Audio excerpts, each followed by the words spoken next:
Ya, Anda kembali bersama kami dalam Market Opening dan pemirsa sudah terhubung bersama kami melalui line Zoom dengan Bapak Octavianus Audi, pengamat pasar modal. Selamat pagi Pak Audi. Halo pagi Pak Audi, suara saya terdengar Ya, jelas? selamat pagi. Ya, Oke. terdengar, Mas. Ya, Apa kabar Pak Audi? kabar baik. Kabar baik, Ya, luar terima biasa Pak kasih. Audi. Ya, ini menjelang akhir pekan, semoga memang tetap selalu sehat. Pak Audi, ini sebelum saya menanyakan terkait dengan indeks harga saham gabungan dan market domestik kita. Secara global, ini sepertinya jika kita lihat dari Wall Street kemarin berbalik melemah begitu ya, meskipun perkembangan vaksin ini masih terus dilakukan begitu, terutama oleh Pfizer dan BioNTech yang menyatakan vaksinnya sudah cukup efektif. Tapi sepertinya kasus virus corona masih belum melambat. Pak Audi, apakah memang ini yang lagi-lagi menjadi sentimen pemberat bagi bursa global terutama di hari kemarin? Ya, sebenarnya dari awal ketika kita sudah mulai ada kasus pandemi atau COVID-19 ini terjadi ya di awal tahun kuartal 1, ya itu memang yang menjadi momok dari investor ini adalah terkait kasus penyebarannya dan sampai kapannya. Nah, kemarin itu di US itu melaporkan bahwa ada peningkatan kasus yang signifikan. Itu sekitar ada 144.000 kasus terkonfirmasi dalam satu hari, dan itu merupakan yang tertinggi. Jadi para investor di Wall Street ini mereka menjadi lebih pesimis lagi, karena gini, kalau misalnya memang ini kasusnya terus meningkat, dan ini juga terjadi di 47 negara bagian di US, ini kemungkinan besar akan terjadi lockdown lagi atau pembatasan lagi. Ini akan mengganggu aktivitas ekonomi yang sudah mulai bergerak. Jadi para investor lebih cenderung kita melihat adalah perkembangan dari si konfirmasi kasus COVID-nya itu sendiri. Jadi memang makanya kemarin juga selain Wall Street juga naiknya sudah cukup signifikan dan wajar terjadi aksi taking profit. Dan di satu sisi kemarin sempat dilaporkan ya itu kasusnya adalah 144.000 dalam satu hari, dan itu merupakan rekor tertinggi barunya. Oke, sekarang Amerika Serikat memang menjadi hotspot begitu ya bagi penyebaran COVID-19. Sementara ekonomi kemarin juga sudah tercatat tumbuh begitu ya di kuartal 3 setelah mengalami penurunan di kuartal sebelumnya. Apakah kemudian memang kekhawatirannya begitu besar Pak Audi sehingga akhirnya lagi-lagi market harus memerah, bahkan di pagi ini saja ini bursa Asia sudah dibuka melemah. Apa sebetulnya atau kemana arahnya bursa global terutama di perdagangan hari ini Pak Audi? Ya, sebenarnya kalau misalnya kemarin kan kita sempat ada hype terkait dengan vaksin, itu sudah hampir 90% ya, posisinya sudah mau selesai dan bisa akhirnya nanti diproduksi untuk massal. Satu sisi memang kita ini lebih ditentukan oleh waktu. Jadi artinya gini, kalau misalnya kasusnya ini terus meningkat, kecenderungan memang yang dikhawatirkan adalah terjadinya pelambatan ekonomi lagi. Yang sebelumnya memang kita sudah mulai ada kebangkitan di kuartal ketiga, dan beberapa negara khususnya China lalu Amerika juga sudah mulai ada kegiatan ekonomi, lalu sudah mulai ada pendapatan lagi. Nah, satu sisi ketika sudah mulai terjadi ekonomi tetapi kasusnya ini masih belum mereda. Nah, jadi yang kita lihat di sini atau para investor di Wall Street ini melihat adalah jika nanti kasusnya ini masih terus akan meningkat, ya dampaknya adalah ya kembali lagi kemungkinan besar, dan ada wacana juga, ini masih wacana ya sepertinya, itu di Amerika akan terjadi lockdown lagi jika memang kasusnya ini masih belum bisa di-handle seperti itu. Oke, masih belum bisa di-handle, kasusnya masih semakin besar begitu ya, terutama tadi di Amerika Serikat dan beberapa negara Eropa. Kemudian perkembangan vaksin sendiri begitu ya, ini yang menarik juga, dinyatakan efektif 90% dari Pfizer dan juga BioNTech di Jerman. Apakah kemudian harapan ini tidak menjadi lebih besar dari ketakutan akan penutupan ekonomi tadi, Pak Audi? Ya, kalau misalnya terkait vaksin, memang ini adalah satu sentimen positif pastinya. Karena kita kasus kali ini adalah beda dengan krisis-krisis sebelumnya. Kalau krisis sebelumnya kan lebih ke finansial, dan ini lebih ke kesehatan.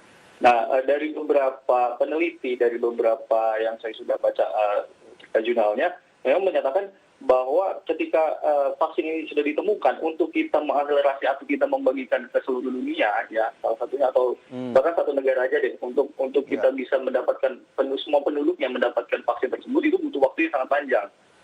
Dan nggak bisa nih satu perusahaan ini bisa untuk memproduksi seluruh dunia, gitu. Jadi memang satu sisi untuk secara vaksin ini memang sudah ditemukan, tetapi untuk distribusi nanti kan butuh waktu lagi. Nah, jika memang kasusnya ini masih belum bisa di-handle, satu sisi nanti vaksinnya ini masih dalam proses distribusi, dan saya pikir di sini masih akan ada lag seperti itu. Oke, masih ada lag begitu ya, atau masih ada gap bagaimana kemudian nanti harapan terkait dengan perkembangan vaksin bisa kemudian mengcover kasus-kasus COVID-19 yang masih semakin melebar, meskipun kita harapkan memang semua negara melakukan upaya yang cukup keras untuk bisa menekan kasus-kasus tersebut.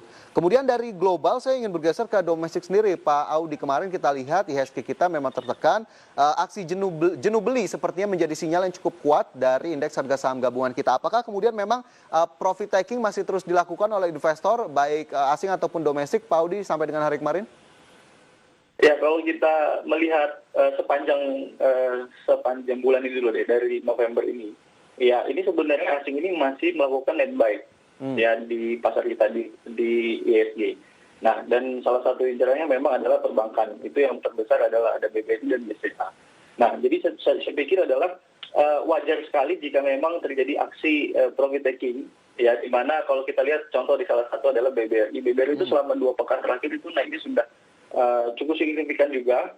Dan ini memang saya pikir akan sangat wajar sekali jika memang sudah mulai terjadi ada aksi taking profit di pasar bursa kita. Oke, jadi memang masih cukup wajar begitu ya aksi profit taking di market domestik atau di indeks harga saham gabungan. Tapi apakah kemudian ini tidak menjadi hambatan begitu, bahwa kemarin IHSG sempat menembus 5.500 pada perdagangan kemarin tapi harus kembali lagi ke bawah. Apakah level 5.500 masih cukup sulit untuk ditembus, Pak Audi? Ya, sebenarnya kalau kita berbicara level untuk resisten IHSG itu sendiri, ini sebenarnya adalah lebih ke kondisi ekonomi. Kalau misalnya saya balik lagi ke beberapa data ekonomi kita yang sudah dikeluarkan, ya itu terbaik dari inflasi. Kemarin bulan kemarin itu kita sudah mulai terjadi inflasi, di mana sebelumnya deflasi berturut-turut. Itu saya pikir ini adalah satu langkah positif. Ya, lalu yang berikutnya adalah terkait dari kasus COVID itu sendiri. Nah, kalau kita bicara, sebenarnya investor juga melihat bagaimana perkembangan kasus COVID di Indonesia. Ya, kalau misalnya kita lihat dari bulan Oktober ya sampai dengan November kemarin tanggal 12, sebenarnya itu tingkat konfirmasi kasusnya sudah mulai melandai atau sudah kecenderungan menurun. Jadi saya pikir satu sisi dorongan IHSG ini juga adalah karena data-data domestik kita sendiri. Gitu. Jadi satu sisi memang kita sudah mulai menunjukkan adanya perbaikan.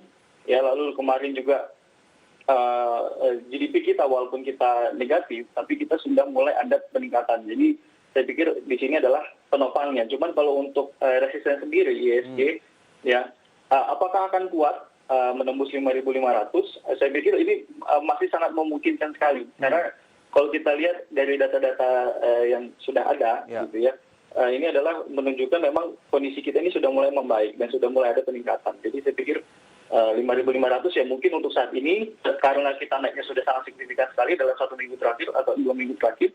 Jadi untuk rehat dulu sebenarnya sudah sangat wajar sekali sih.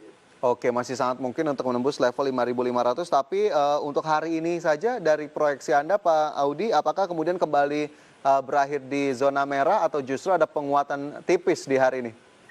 Ya, saya pikir kalau untuk saat ini ya, kalau kita lihat ke data Edo juga kemarin minus 2,4%, lalu regional, lalu dengan US juga posisinya merah, jadi kemungkinan besar hari ini mungkin masih ada taking profit lanjutan.